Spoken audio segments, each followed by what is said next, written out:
Okay, so I don't like to talk about subjects on here that haven't spent a lot of time thinking about or are not really important to me.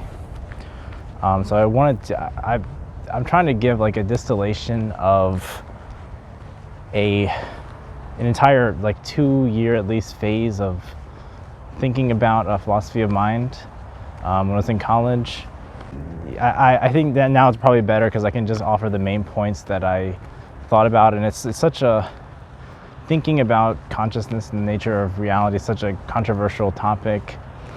Everyone has their own opinion, and it's kind of what I ultimately realized about how there's no real objective truth in the world. Everyone kind of forms their own truth. That's one of the reasons why I decided to kind of leave philosophy, because I took like philosophy of mind and philosophy of art, and I was really like deep into thinking about this stuff in college, and I was thinking about kind of pursuing that as like an academic path. But then I ultimately just decided to focus more on math, I guess. That's what I ended up going. Applied math, into my PhD program. One of the things that I used to think was like such a, I guess, I'm not really aware. It's hard to tell how many people would agree with me on this, or like what portion of the population might like already kind of know this. But I think one of the central points that I realized was just about the subjective nature of reality. And it's something that when I talk to people, I really kind of, I use this topic as a gauge to kind of tell whether we are kind of like in agreement, or do they think about this type of thing? I don't know. It's just, that's irrelevant, but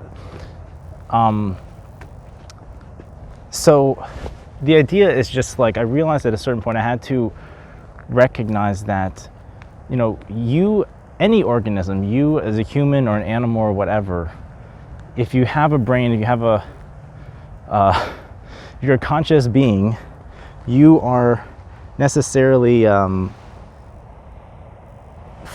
you're creating an image of the objective world that's out there. You are creating an image, like a generalized way to call it is you're creating an image of the objective world that is there, which is unique to you, which is really your own conscious perception that your brain and your sensory systems have generated for you to allow you to interact with the world. And every organism's perception between two different humans or between two species is going to be different, depending on those sensory organs. Like I oftentimes talk about, how do we, there have been some visualizations about how like an insect with the compound eyes might see the world, is more pixelated. Or one that I like to wonder about is, how does a fish with eyes that are pointing in opposite, like literally 180 degrees apart, that must be such a different experience of the world. Then when you're more, predators will have their eyes kind of pointing forward so they can see like at long distance. But if your eyes are, I'm not sure what the term biologically is for it, if they're pointing, more outward. Like a rodent is kind of like in a similar kind of structure of their eyes, where I would imagine that rodents have kind of a more fisheye-like view of the world, and the way that their visual system is evolved is to see more like a large degree around themselves, because they want to be able to detect incoming predators or something from a wide angle. For us as predators, is kind of want to be able to look more straight ahead so you can hone in on something. I don't know. So it's just that to realize just that point, that your reality is not mine, it's not anyone else's, and it's a very like exclusive world that people live in, and people kind of recognize this to a different degree. I think so, like the opposing viewpoint is like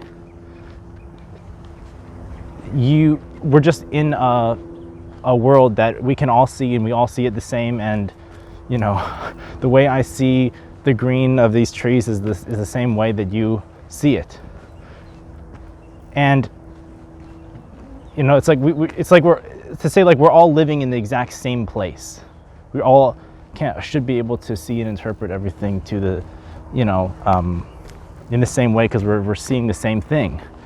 And my argument against it is that we're not actually seeing the same thing at all. You're seeing necessarily, there's actually zero overlap between what you're seeing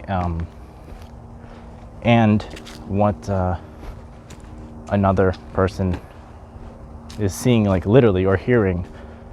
I used to say it's like there's no intersection at all. I think in the field it's called, think of when they describe like the feeling or the perceptions, just things in consciousness, they call it qualia.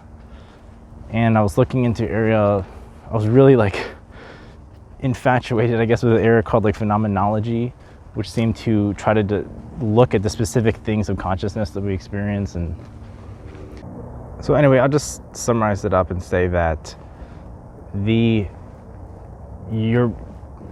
thing that I think is really important to understand is that your brain is totally responsible for generating your conscious view of the world, and each organism does that independently, and you are necessarily, because of this, you are living in a individuated reality. There's it's not necessarily a good way to go through life, constantly being reminded or thinking about that, but thankfully, you know, our brains are similar enough. We all kind of can share ideas and share, you know, agreement on, you know, can relate to each other and have similar sensations, and that's part of what, you know, allows you to feel, you know, relate to people and feel real warmth. But at the same time, you have to recognize that you're not there. It's like you're the only person in your own world in a way. Like coming from me, it's like if you could see what it feels like for me, it's like I'm a little bit too aware of that sometimes. But it's just there's no other way that it can be, because you're necessarily, or physically, your brain has to create a conscious impression. If something goes wrong with your brain, or if you take some kind of drug or have some injury, your reality starts to change. I think most people you know, have experienced with their brain being altered under some kind of substance like alcohol or marijuana or something. I think that's just a really good exemplar of how you know, your brain is so, the state of your brain, the however you want to define that, you know, chemically, physiologically, that is, you can see directly in that case, if you take something, if you have a brain injury, like, or maybe you go running or exercise or something, that state of your brain has a really powerful impact on what your conscious world is. Your whole world can just change.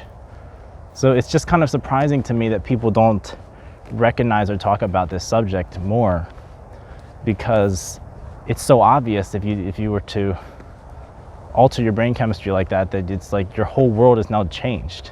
So you're going to a different place. You're changing your entire reality when you do that.